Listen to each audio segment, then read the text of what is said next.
1 John 5:21 says, "Dear children, keep yourselves from idols."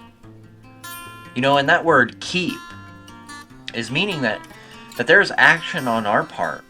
We need to examine our hearts, examine our lives. Is there any idols in our lives? An idol is anything that is taking more of our time, attention, energy, money, more of our heart and thought. It is taking the place of God in our life. It can be a good thing and it can be a bad thing. Even a good thing can be an idol. Ministry can be an idol. A loved one can be an idol.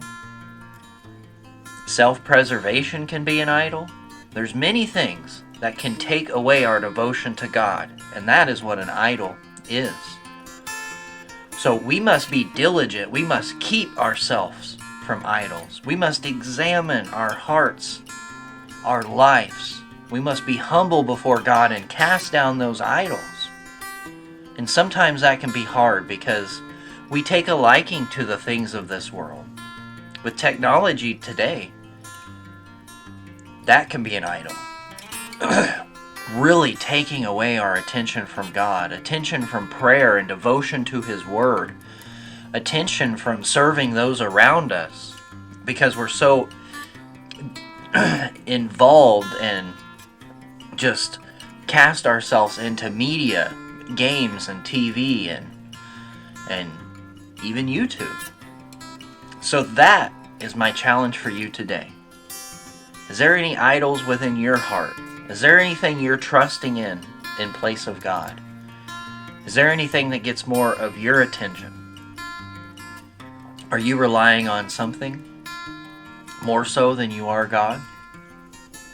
We can tell all throughout the Bible, especially in the Old Testament, but it's all throughout, even the New Testament. God hates idolatry.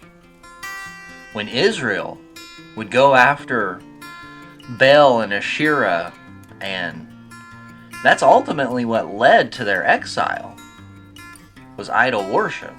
King after king, one king would come along and reestablish the high places and the Asherah poles and the Baal altars.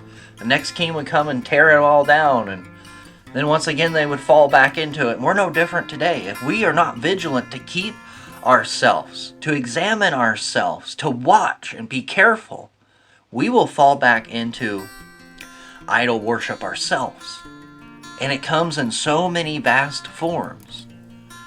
So that's why it says, "Dear children, keep yourself from idols." And in 1 Corinthians, it says to flee from idolatry.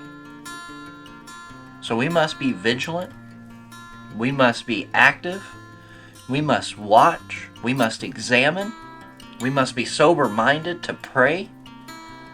Because remember, the devil is prowling around like a roaring lion. We need to be filled with God's truth.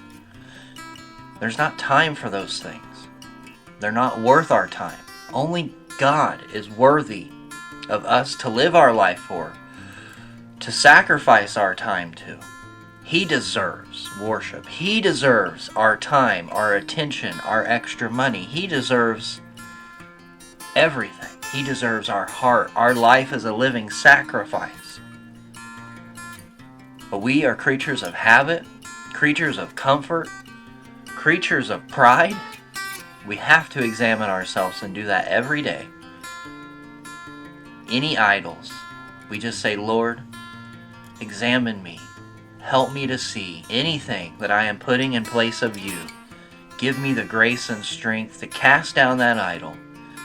Give me the forgiveness and cleanse me of that, Lord. Take away that desire and fill my heart with the desire to worship you, the desire to live out your will, even if it's difficult, that I would trust you through the hard times, Lord, that my faith would increase, that I would stay focused on you."